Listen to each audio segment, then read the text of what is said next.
We breathe, and the moment we stop breathing, we are said to be dead. Our life hangs on the thread of our breath, and yet at every moment we forget it. Yet it goes on, and all night when we sleep, stitching and holding the parts and functions of the body intact. Only when we are out of breath or ill do we remember it. And only when we are drowning or suffocating do we unmistakably know that no breath means no life, that breath and life are one and the same thing. We live, yet scarcely conscious that our life is breath. And infinitely more precious than breath is love for God. By breath, we remain alive in what is called life. But love for God is the means by which we realize that our very being is God. Our breath and our life are nothing but a manifestation, an illusion of our eternal existence. Not until we are being deprived of breath do we value life. Not until we are being strangled by love do we know we cannot live without God. It is no joke to love God. He is so infinitely beautiful, so infinitely infinite, so infinitely precious, that even if you had an infinite number of lives and cut each life into an infinite number of pieces by way of an offering to Him of your love, it would not necessarily be enough for you to become one with this beloved, who is the sum and beyond of all beloveds. He said, age after age, I come down to give you my love and to receive your love. Love me, but never let your love escape in words through your lips to others. To speak of your love is a boasting and an insult to love. Even a saint can fall through such expressions of egotism. Love is a flame, and to speak of love is to choke that flame with smoke. Real love is a clear flame which burns up everything, leaving only God. Love me, and when you go from here, take me with you. Thank you, Nancy, and for those wonderful words from Francis Brabazon, Baba's poet. And hello, everybody. Welcome to the Avatar Meher Baba Half Hour, presented by the Avatar Meher Baba Center of Southern California here in Los Angeles. Today's talk is on Francis Brabazon, an Australian, a fellow compatriot of mine, the man who first told me about Meher Baba when I was an uncaring teenager. And we'd like to present a little of the incredible dichotomy that was Francis Brabazon. He was born in 1907 in England to British parents, and they emigrated to Australia when he was a young boy, and he grew up in Victoria, the southern state of Australia. In about 1940, he met Baron von Brandenburg, who was the Sufi leader in Australia at the time. Sufis are probably the oldest philosophical, religious, spiritual organization in the world. Baron von Brandenburg was a rather harsh teacher. He didn't brook any nonsense, and he ran a farm at Camden, one of the outlying country suburbs of Sydney. And Francis learned well at the Baron's feet. He was with him for about 10 years. And then the Baron gave him tickets one day, ship tickets to America, and said, I've taught you everything I can. It's now turned to meet my master. And so Francis sailed to America and went to Myrtle Beach, South Carolina, which was a spiritual center built at the time for Meher Baba by Elizabeth Patterson. Francis met Baba there, and I'd like to read you a little something from his book, Journey with God, that he wrote. He said, I had met Meher Baba nearly 2 years before at Myrtle Beach, Carolina. This meeting was the culmination of 10 years of spiritual study and search for that ideal guide in whom I could unreservedly place my confidence. That man who, I felt, had mastered every difficulty and obstacle which still confronted me.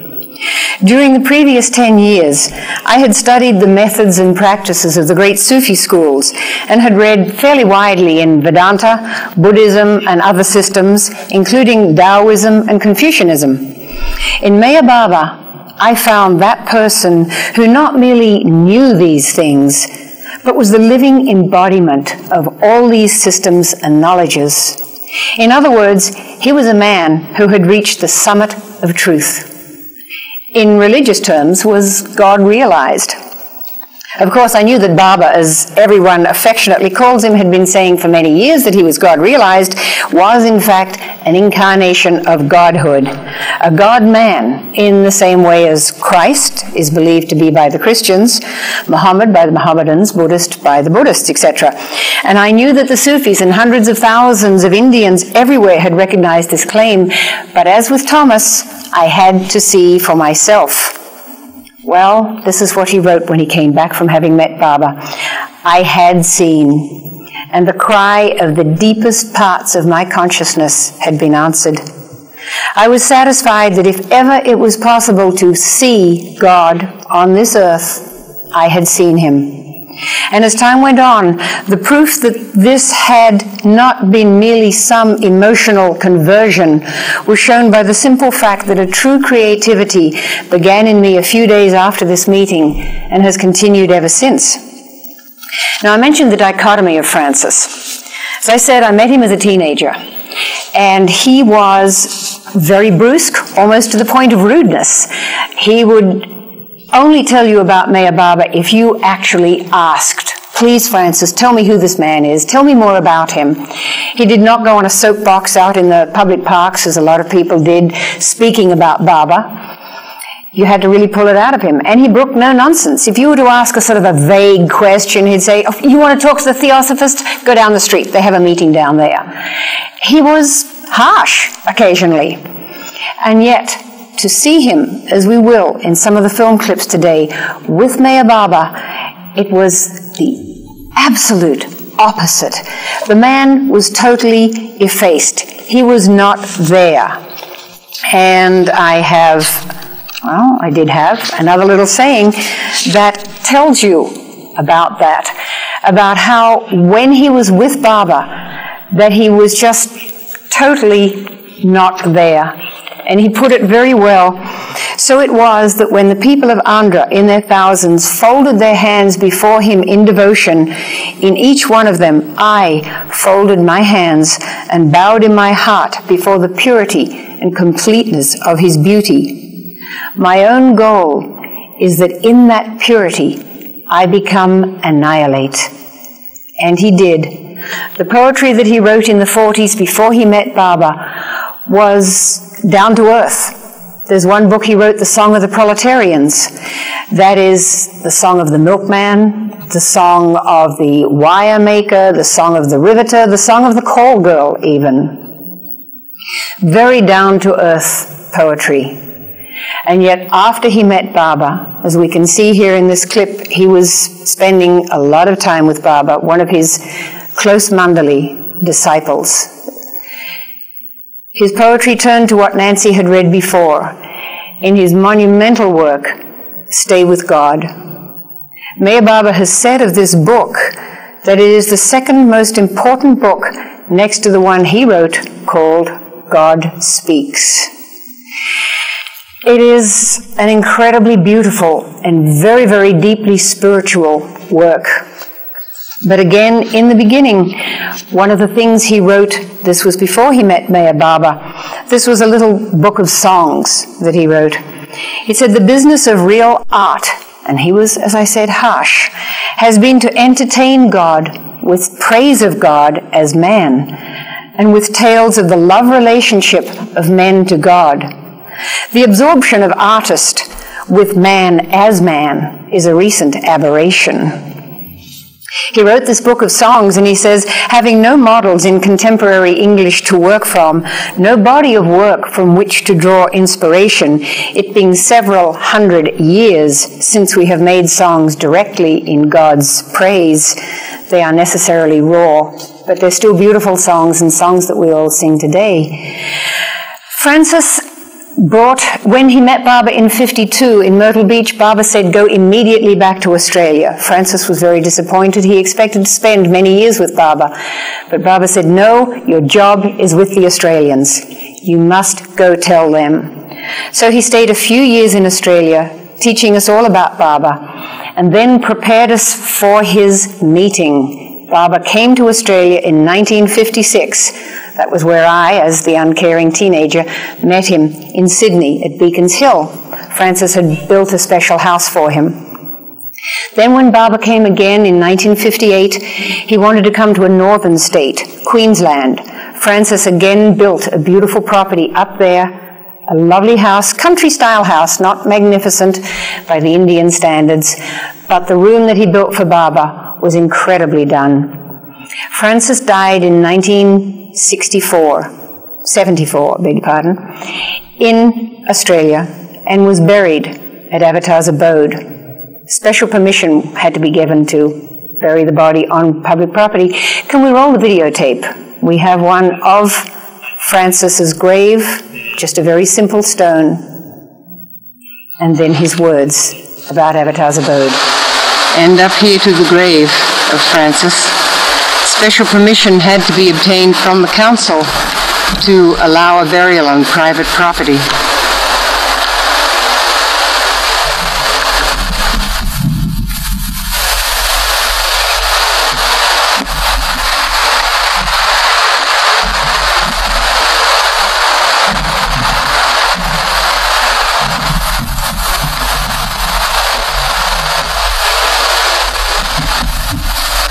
Francis said, Avatar's abode is a stopping place on the road to the beloved, for he stopped here on the road to our hearts and took over the lives of those who came and gave themselves to him. The place was acquired at his request, and he gave it the name it bears.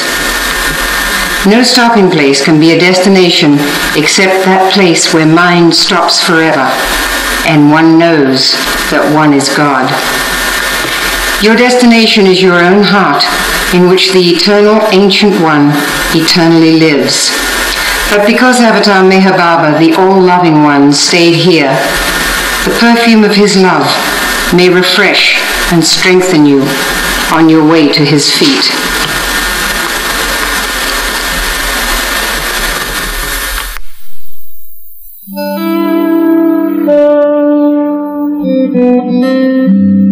He explained the way of love from beginning to end.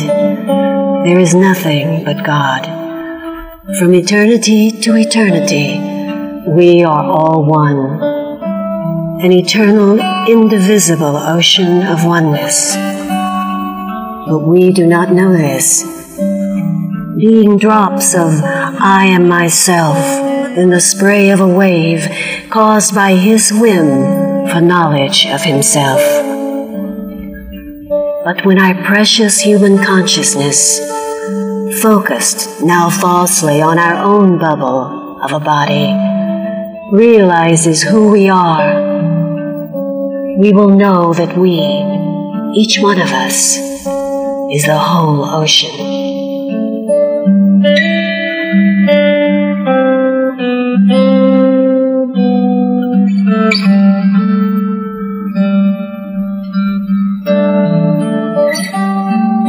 Fear not, my child, my lover. There is a way through the sea of appearance in which you are swirled, a method of stopping the whirling wheel of rebirth, a means whereby the foundations of your present house may be shattered and no more built. For every knot tied, there is an untying. For every pain, a remedy. For every ignorance, a replacement with knowledge. Ancient is this knowledge, so ancient that God, on his first arrival back into himself, after his same journey you're making, knew it and brought it down to earth as first avatar, so ancient, yet ever wondrously new.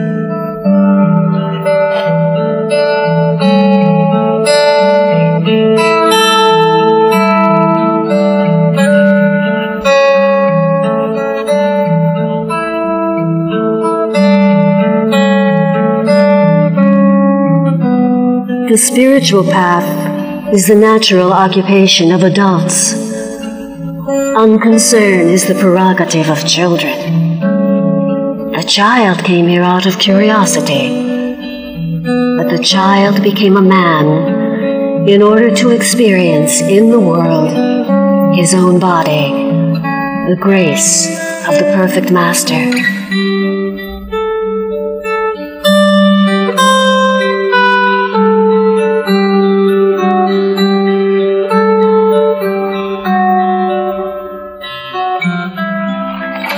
The moral law: first make peace with thy brother. But pitiful indeed is one who says, first the affairs of the world, then the path to God. Easy the path, he thinks. The weight of the world will anchor his feet, and never will he find the path to the door of the perfect master.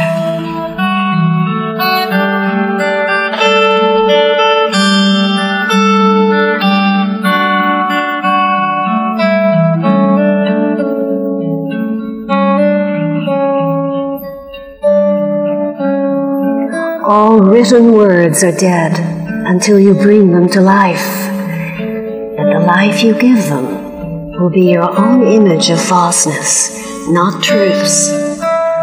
Truth is contained only in the life-giving word of the perfect master.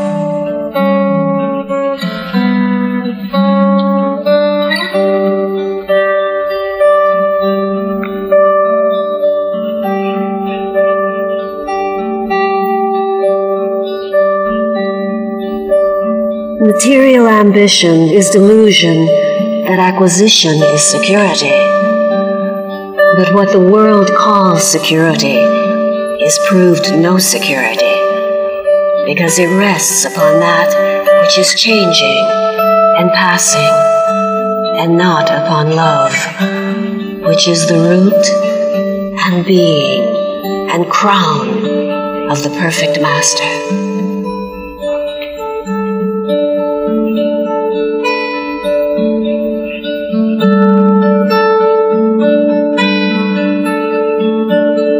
The natural condition of self is love.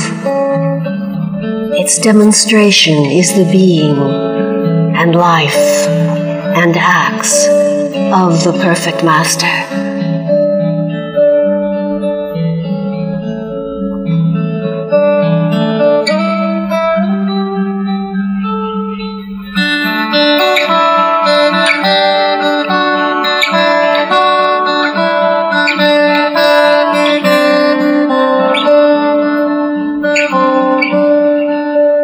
Remember the love of your loves.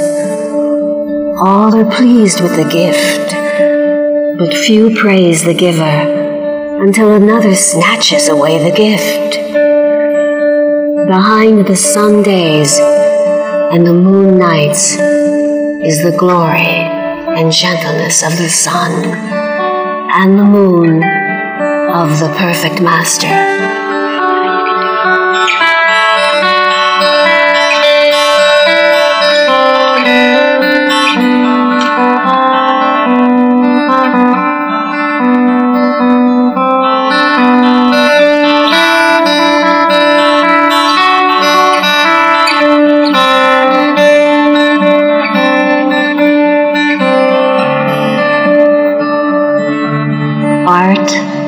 is the love of God. Stay with God in whatever shape He shapes you, and work your works within the boundaries of that shape. Art is His shape of you singing light through your hands, through your speech, imaging His image.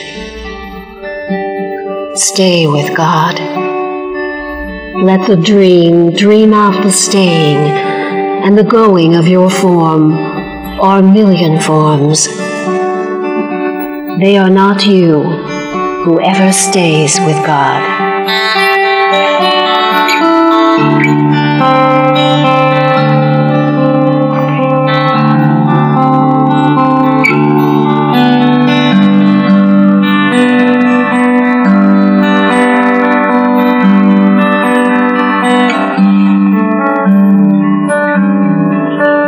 Art is the act of God, the action of His likeness in our hearts, so that we wake from sleeping and begin to dream of thousands of brightnesses and lovely form, and our faces grow pale and our bodies thin with love, and we wake from dreaming and behold His lovely face, and sleep within His breast, and know His thought, and all the world is lost, well lost. And we wake again and know that He and I are one, were one, and always shall be. Stay with God.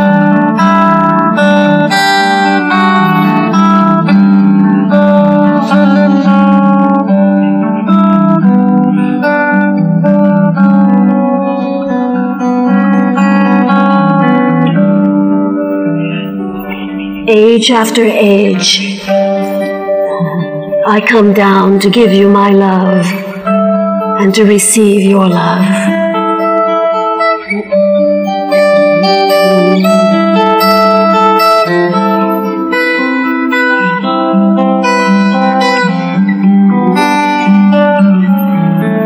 Real love is a clear flame which burns up everything, leaving only God.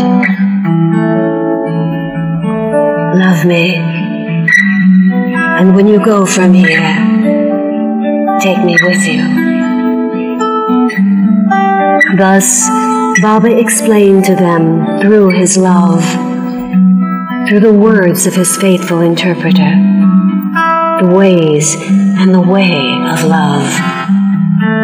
Love, ever lovely and glorious and bright, the one being, God. Here comes pure love. Here comes pure love. Here comes pure love.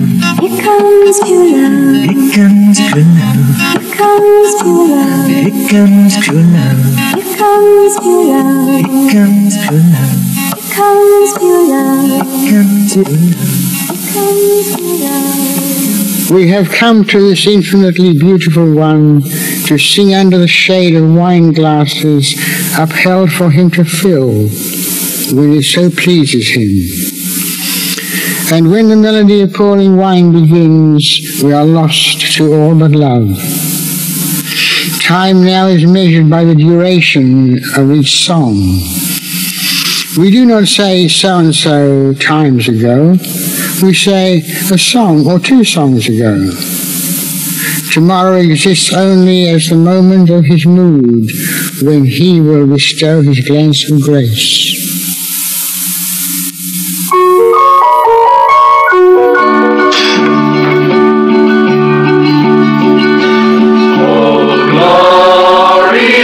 Eternal ancient one, your face is a bright transcendental sun.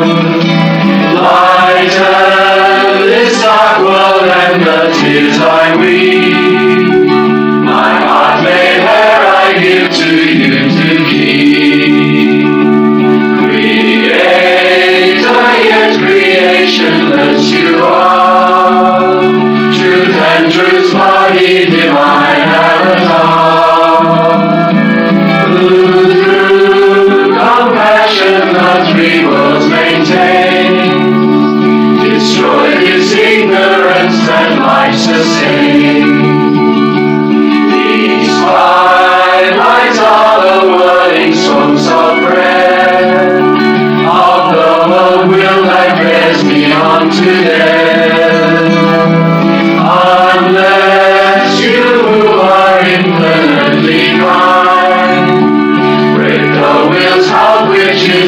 vision blind. This incense is my longings, roots my art, which to please you I have shed from my heart. Accept them as you would a simple flower that has no use beyond this shiny hour. You are myself, I sing to you in praise, and beg your love to bear me through the days, till you, the ever-living perfect one, illumine my darkness with your shining sun. DJ! DJ!